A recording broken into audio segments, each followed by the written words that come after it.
días, buenas tardes, buenas noches, doctor, doctora, ¿cómo estás? Espero que te encuentres muy bien. Hoy vamos a arrancar con esta materia hermosa que es semiología. Vamos a hablar de la introducción a la semiología, o sea, vamos a saber qué es, para qué nos sirve, cómo podemos buscarle la vuelta y entenderla de la manera más fácil y de la manera más rápida.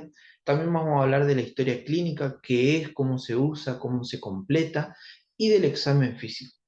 Primero, antes de todo esto, vamos a hablar de cómo nosotros vamos a estudiar, cómo nos vamos a organizar en todo el año. ¿Y por qué les digo esto? Porque muchas personas, o sea, muchos estudiantes, sufren más por que no saben o que no pueden terminar de entender cómo estudiar esta materia que el contenido de la materia en sí. Para eso yo lo que les recomiendo y la técnica que yo utilizo es elegir hoy un tema, como por ejemplo historia clínica, al día siguiente repasarlo, luego a los 7 días volverlo a repasar y a los 21 días posteriores volverlo a repasar nuevamente. O sea, ¿cómo sería esto? Voy a tener un calendario, un cuaderno, lo que sea, y me voy a anotar, por ejemplo, hoy, 1 de enero, que estudié historia clínica. Aprendí historia clínica, miré el video, analicé el PDF, leí el Argente y una vez que hice todo mi resumen, completé el apunte en PDF que me pasaron mis profes, lo que voy a hacer es al otro día lo voy a volver a repasar y así el día 7 y así el día 21. ¿Por qué? Porque nosotros tenemos una curva del aprendizaje donde, digamos, tenemos que ir teniendo un crecimiento o un aprendizaje de tipo gradual. Porque como ven acá, tiene diferentes fases el aprender diferente contenido. Y si nosotros hoy estudiamos un tema, mañana estudiamos otro diferente, pasado estudiamos otro diferente, y lo vamos dejando así hasta el día que tenemos que rendir, o sea, una semana antes de rendir la era, agarramos todos nuestros apuntes y queremos volver a repasar, vamos a tener que aprenderlos y asimilarlos de vuelta. Este tip que yo les paso ahora es para tener un, digamos, un repaso activo de los temas y que tu cabeza todo el tiempo esté diciendo, bueno, yo esta información la necesito, no me voy a despegar de esta, voy a tenerla ahí porque en cualquier momento me la pueden preguntar. Entonces, eso nos sirve para no olvidarnos más del contenido. Otro consejo que les puedo dar es siempre repasar en grupo o estudiar en grupo.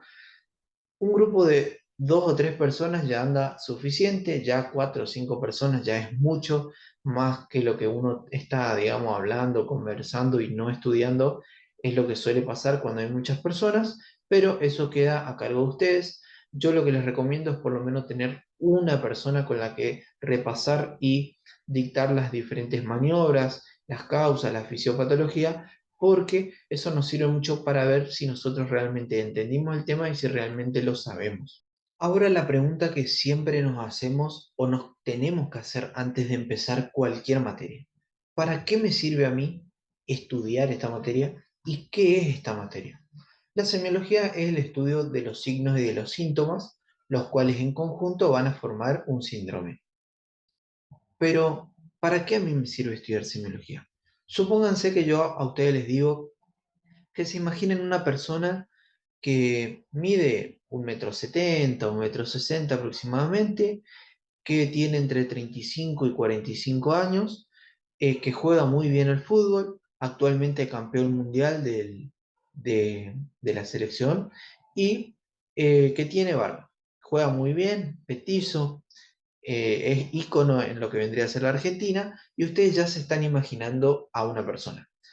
O imagínense que les diga, bueno, imagínense un hombre adulto, creo que tiene aproximadamente 50 años, que los estuvo mortificando el año pasado y que todos le tenían mucho miedo al momento de rendir examen. Es una persona muy inteligente, que sabe muchísimo, pero que a todos nos dio miedo en su momento rendir examen con ese doctor, con esa persona.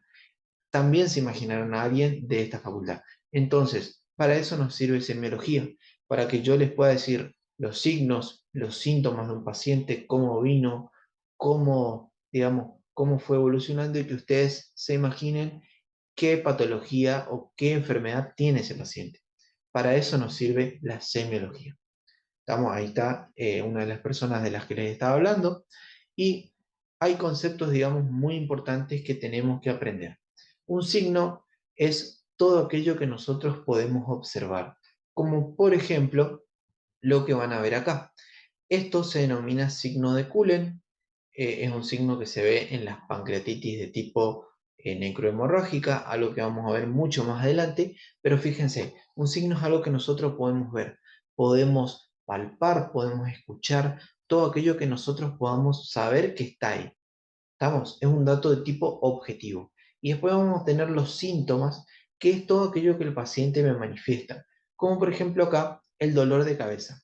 El dolor es algo que es subjetivo porque no todos los pacientes lo sienten de la misma manera ni en la misma magnitud.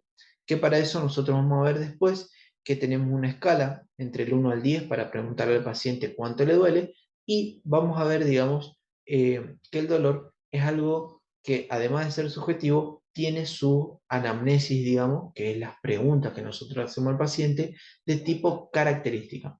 O sea, nosotros vamos a tener que hacerle a todo paciente con dolor una anamnesis principal y después vamos a preguntar otras cosas. Y al conjunto de signos y síntomas lo vamos a llamar síndrome. Como por ejemplo esto que vemos acá, que es un síndrome gripal. El síndrome gripal, como ustedes ya saben, tiene dolor de cabeza, tiene rinitis, tiene tos, tiene fiebre. Y les voy a dejar una preguntita que se suele hacer en clase, que es, ¿la fiebre es un signo o es un síntoma? Eso lo vamos a charlar una vez que estemos en el presencial, pero quiero que ustedes me digan o me manden un mensajito acerca de ustedes qué piensan. ¿La fiebre es un signo o es un síntoma? Ahora vamos a hablar, después lo vamos a incorporar bien en la historia clínica, pero vamos a hablar de algo en lo cual hay mucha variedad en cuanto a la literatura, que es el motivo de consulta. El motivo de consulta es el por qué el paciente viene a la consulta, o sea, por qué viene a verlos a ustedes los médicos. Es una motivación subjetiva, o sea, quiere decir, por ejemplo, dolor, cefalea, por ejemplo, rinitis, goteo, tos, todo lo que vendría a ser algo que motive al paciente a venir y consultar a un profesional de la salud. Nosotros cuando escribamos, tipo, tengamos que ponerlo en la historia clínica, nosotros vamos a tener que ponerlo de una manera accesible para todos los médicos, o sea, en idioma médico, pero en algunos lugares dice que tenemos que ponerlo tal cual como lo dice el paciente. Y esto en realidad no es así, porque si el paciente a ustedes les viene y les dice que tiene colitis, ustedes tienen que poner, por ejemplo, diarrea y preguntar sobre esa diarrea y poner, por ejemplo, motivo de consulta, diarrea acuosa o diarrea de tipo disentérica. ¿Estamos? Eso es lo principal que tenemos que saber sobre el motivo de consulta. Ahora vamos a hablar de la historia clínica. ¿Qué es la historia clínica? La historia clínica es un registro de información completo del paciente, donde nosotros vamos a poner todo el interrogatorio, o sea, todas las preguntas que le vamos a hacer al paciente, después todo lo que obtenemos a través del examen físico del paciente, o sea, todo lo que vamos a ocultar, palpar, percutir y todo lo que, digamos, vamos a mirar que es también parte del examen físico. Y después todos los estudios, tratamientos y la evolución del paciente también va en la historia clínica. Recuerden que es el arma del médico porque a partir de esa historia clínica, nosotros nos vamos a poder defender, vamos a poder tratar mejor al paciente, vamos a poder aprender sobre otros pacientes futuros y vamos a poder aprender sobre vivencias que tuvieron otros médicos a partir de una historia clínica.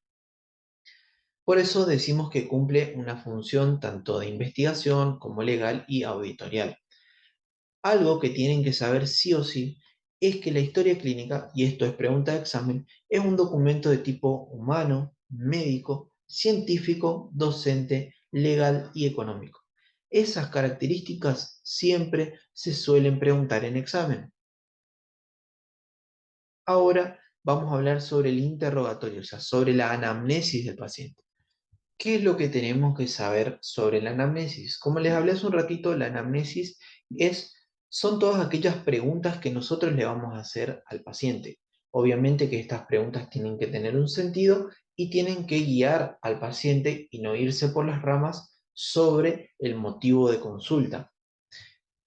Vamos a ver que Dentro de la anamnesis nosotros hacemos entre el 90 y el 95% del diagnóstico de todos los pacientes porque a partir de nuestro conocimiento fisiopatológico y sobre nuestra experiencia, nosotros sobre la anamnesis vamos a poder interpretar todo lo que le está pasando a nuestro paciente.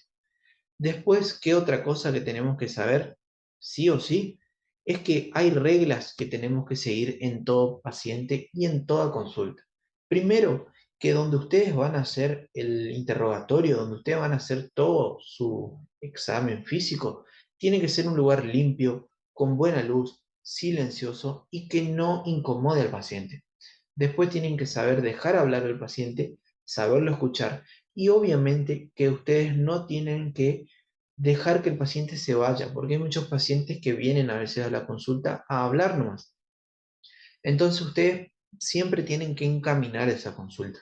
Obviamente prestarle atención al paciente, tratarlo como a usted le gustaría que lo traten, no demostrarle al paciente que ustedes están apurados o que tienen que salir y obviamente mirarlo a la cara, prestarle atención, demostrar que les interesa, porque hay muchos errores con respecto a esto y más que nada en aquellos, en aquellos médicos viejos, lo van a ver demasiado. Así que ustedes no tienen que ser así. Ahora hablemos de la identificación.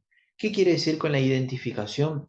Estos son todos los datos que nosotros le vamos a tener que ir preguntando al paciente. ¿Para qué? Para saber quién es, dónde vivió, qué raza, qué edad tiene, qué sexo es. En el caso de que sea sexo femenino, por ejemplo, y nos diga o nosotros podemos preguntar acerca de la orientación sexual, la fecha de nacimiento, la edad, el estado civil, el DNI, todo eso, todos los datos de la identificación, nosotros tenemos que plasmarlo en la historia clínica y está dentro de los datos filiatorios del paciente. Todo este orden, digamos, estas características, estos datos, ustedes tienen que saberlos de memoria porque se pueden preguntar en oral. He visto que algunas personas le pregunten y además ustedes van a tener que hacerle la anamnesis a sus pacientes, tanto en cuarto año como en quinto como en sexto. Si bien cuando vayan al hospital van a tener su machete, es importante que sepamos más o menos qué es lo que necesitamos preguntar en el caso de no tener la historia clínica impresa. Ahora hablemos de vuelta del motivo de consulta. Como les dije, es el por qué viene el paciente a la consulta y es muy importante porque es el título de nuestra historia clínica. O sea, el paciente viene, por ejemplo, con dolor abdominal. Entonces, nuestro paciente, además de todos los datos filiatorios, es el paciente con dolor abdominal. Y eso es algo que ustedes tienen que saber. Y recuerden que nosotros hacemos, digamos, o podemos definir bien el motivo de consulta a veces a través de la anamnesis. Una vez que nosotros recaudamos los datos filiatorios, preguntamos sobre el motivo de consulta, nos vamos a ir a los antecedentes de la enfermedad actual, que ahí le preguntamos al paciente todo sobre su motivo de consulta, digamos, todo sobre lo que lo trajo. ¿Qué quiere decir esto? Por ejemplo, si nosotros hablamos de un paciente con dolor abdominal, nosotros acá en el antecedente de enfermedad actual, nosotros vamos a tener que poner cuándo empezó, hace cuántos días, dónde se localiza bien en el abdomen, si irradia, si se va para algún lado ese dolor, qué características tiene, si es punzante, si es urente, si es quemante. Después, si atenúa o si agrava con alguna posición, si calmó con la toma de algún medicamento, con cuál medicamento, si ya le pasó alguna vez, si tuvo algún tratamiento para esa dolencia, todo eso ya va en nuestro antecedente de enfermedad actual. Además de si nuestro paciente tiene algún factor de riesgo o si tiene alguna dolencia crónica, como por ejemplo hipertenso, diabético, si está medicado con algo de manera crónica, nos sirve para saber, digamos, si eso está o no alterando la salud de nuestro paciente y si está teniendo que ver con la dolencia actual. Una vez que nosotros hagamos esto, nos vamos a ir a los antecedentes personales. Y esto es algo muy, pero muy importante preguntar, porque acá, en todo esto, conocemos de verdad a nuestro paciente. Dentro de los antecedentes personales vamos a tener los antecedentes fisiológicos, como la orexia, que quiere decir si tiene o no tiene hambre.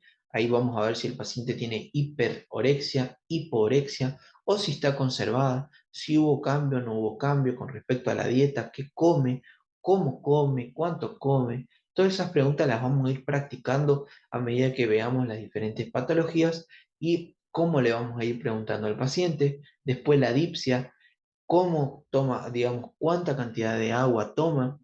Y eso es algo muy importante. Mi consejo para preguntar cuánta agua toma a cada paciente es darle un ejemplo. Por ejemplo, yo siempre tengo mi botellita de medio litro de agua. Entonces yo le puedo preguntar al paciente, bueno, supongamos que eh, yo tengo una botellita de medio litro. ¿Cuántas botellitas de esas vos tomás en el día?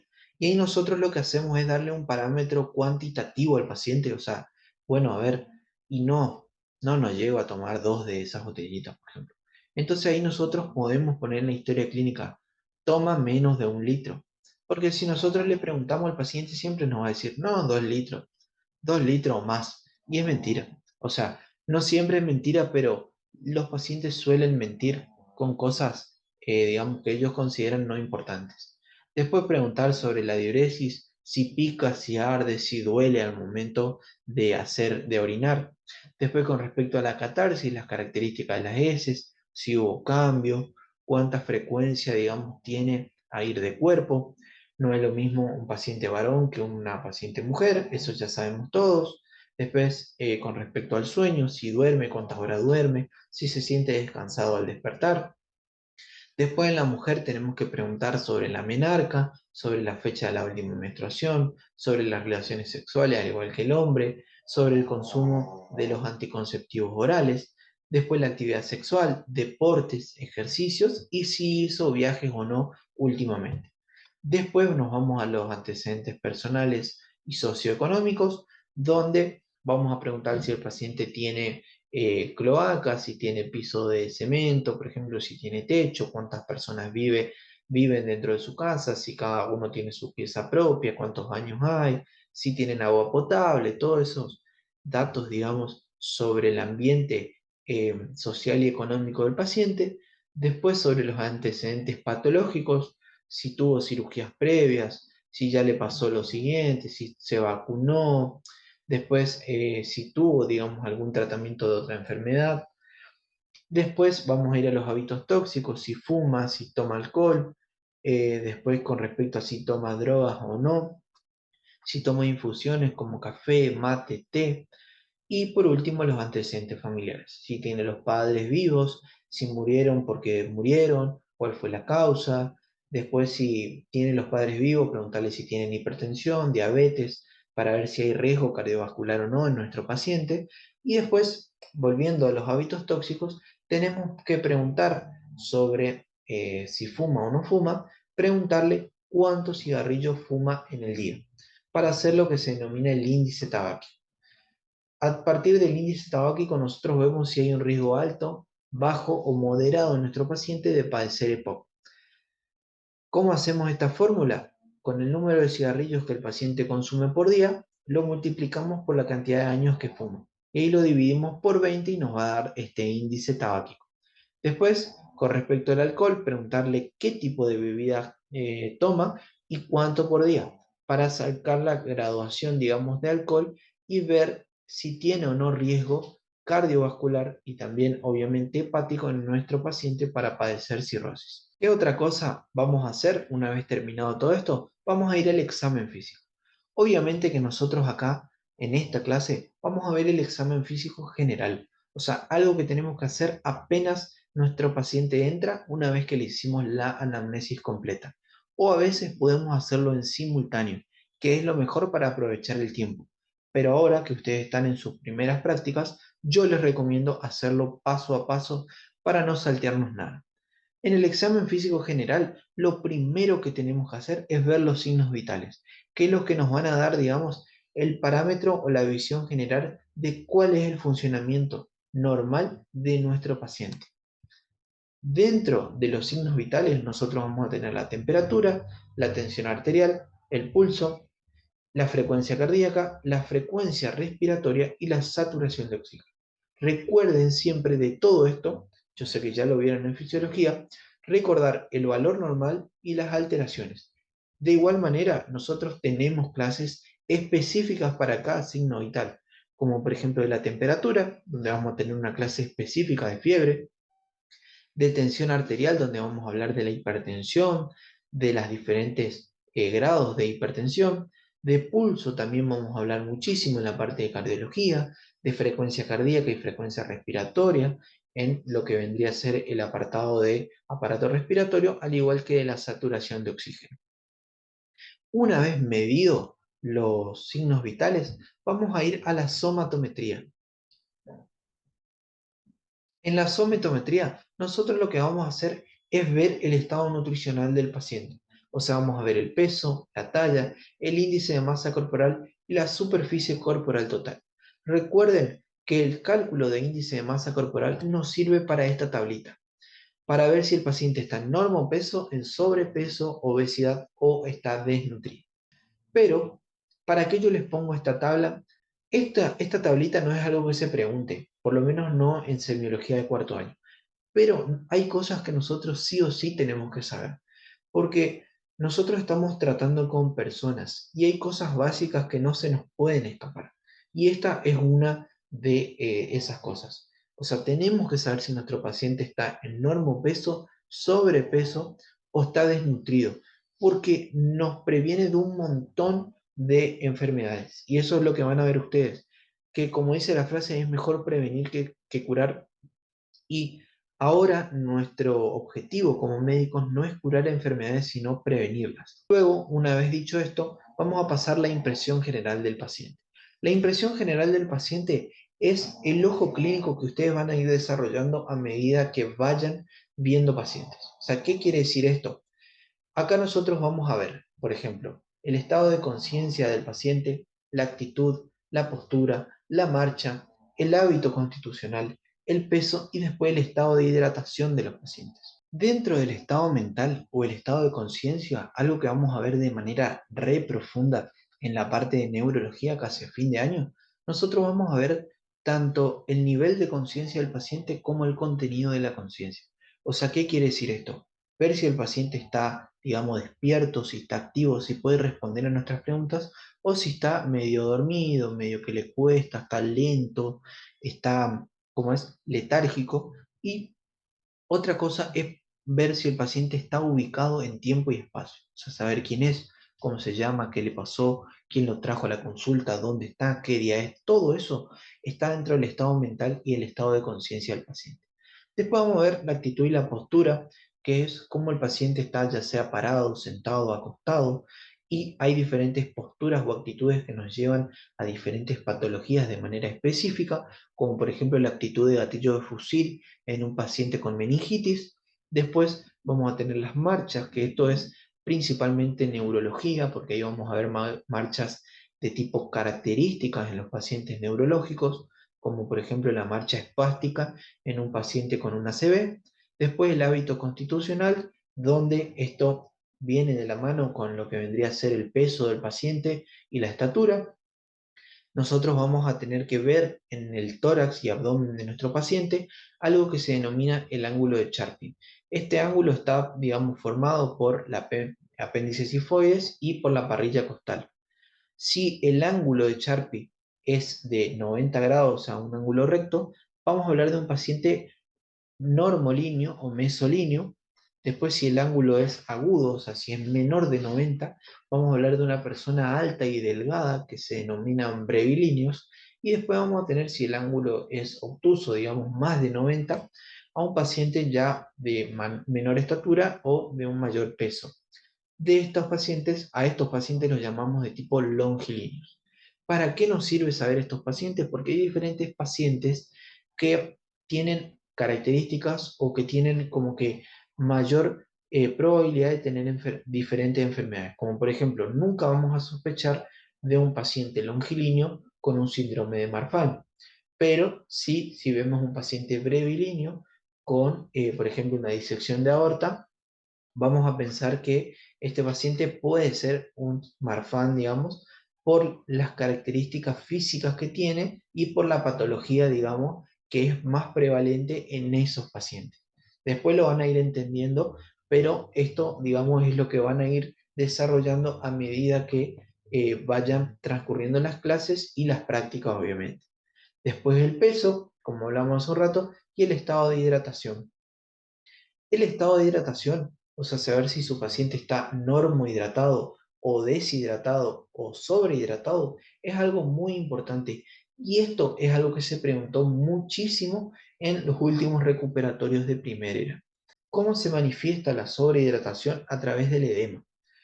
Después vamos a ver que hay un signo denominado signo de Godet que digamos, se evidencia más que nada en los miembros inferiores, en aquellas personas que están paradas, pero eso es más que nada para una clase de tejido celular subcutáneo, no los quiero marear ahora, pero algo que tenemos que saber es que el edema se hace evidente en la práctica clínica cuando se acumula entre 2 a 4 litros, y en algunos libros dice que más de 5 litros recién.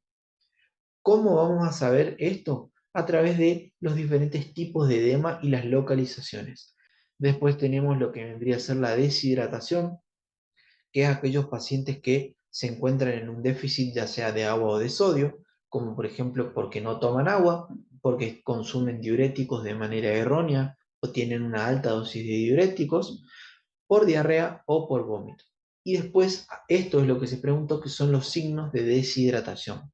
Por ejemplo, un paciente con vómito va a venir al examen físico, además de todo esto, letárgico, va a venir, digamos, como que piensa lento, habla despacio, los ojos entrecerrados.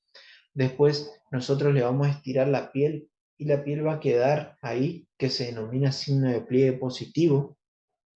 Va a tener sequedad en las mucosas, o sea, nosotros le vamos a hacer abrir la boca y vamos a ver que su boca está medio seca, al igual que los ojos.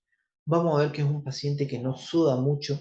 Le vamos a hacer la maniobra de la tensión ocular que vamos a ver en la clase de cabeza. Vamos a ver que los ojos van a estar blandos. Va a tener taquicardia en reposo, o sea, una frecuencia cardíaca mayor a 100 latidos por minuto. Va a tener una presión arterial baja, o sea, va a estar hipotenso. Va a orinar poco, va a tener oliguria y como le dije al principio va a tener letargia y confusión. Después recuerden que tenemos diferentes tipos de deshidratación, esto ustedes lo dominan más que yo porque cursaron fisio hace poquito. La deshidratación de tipo hipertónica, isotónica y hipotónica no se suele preguntar hasta ahora en examen, pero les dejo para que repasen contenido anterior porque nunca está de más, digamos. Y después los tipos de deshidratación y recordar siempre que la deshidratación de tipo C es la más grave y requiere tratamiento urgente. Y con eso, gente, vamos a terminar con lo que vendría a ser la historia clínica normal, la historia clínica que ustedes van a realizar en hospitales y sanatorios. Después vamos a tener otra historia clínica, que es la historia clínica orientada al problema. Esta historia clínica, ustedes van a ver que se desarrolla más que nada en las salitas periféricas y por ahí la van a realizar. Es una historia clínica que tiene muchas ventajas, pero que se realiza en pacientes ambulatorios. A un paciente que viene, por ejemplo, con dolor cervical y busca solamente como que busca la resolución a la dolencia, no tiene una enfermedad crónica. Nos sirve más que nada, como les dije hace un ratito, para las salitas, porque nos permite, digamos, ver el problema del paciente, ordenarlo y también, digamos, poder relacionar el ambiente bio y psicosocial de nuestro paciente. Podemos orientar esta historia clínica y poder tenerla, digamos, de una manera ordenada, fácil, para que cualquier médico que venga, cualquier colega que venga, pueda ver de manera rápida la historia clínica y saber qué es lo que le pasaba a ese paciente. Tienen que saber prácticamente de memoria estas ventajas, o sea, una incorporación de tipo biopsicosocial. Vamos a tener problemas activos y pasivos, por ejemplo, problema activo, un paciente con dolor de cabeza de tipo recurrente y pasivo, un paciente hipertenso, por ejemplo, bien controlado, toma la medicación, realiza ejercicio y todas las medidas higiénico-dietéticas que nosotros les dimos, el paciente lo realiza de manera bien, o sea, la hipertensión no es la causa de su cefalea, tenemos otra causa. Entonces, el activo va a ser la cefalea y el pasivo va a ser la hipertensión, por ejemplo. La fácil recopilación de datos y, por último, que posibilita el trabajo interdisciplinario. O sea, si viene otro médico, como le dije hace un ratito, puede ver la historia clínica, puede interpretarla y puede hacerle un cambio de medicación en el caso de que lo considere o pueda evaluar de otra manera a este paciente. Eso es lo que tienen que saber sobre la historia clínica orientada al problema. Así que en resumidas cuentas, no olvidarse del orden de la historia clínica, de qué tipo de documento es, las reglas que tenemos para la anamnesis, el índice tabáquico y cómo se hace, signos vitales, somatometría, valores normales y digamos lo que vendría a ser las diferentes alteraciones en los valores normales, el estado de hidratación y más que nada la deshidratación y las ventajas de la historia clínica orientada al problema. Con eso terminamos nuestra clase. Muchas gracias por su atención. Espero que les haya gustado y que les haya servido. Como ustedes ya saben, cualquier duda, cualquier consulta, tienen mi número y tienen el del doctor Cristian. Pregunten lo que sea. Yo les voy a mandar un preguntero sobre cada teórico. Así que espero que les sirva muchísimo. Nos vemos la próxima, gente. Buena tarde, buen día, buenas noches y buen estudio. Nos vemos la próxima.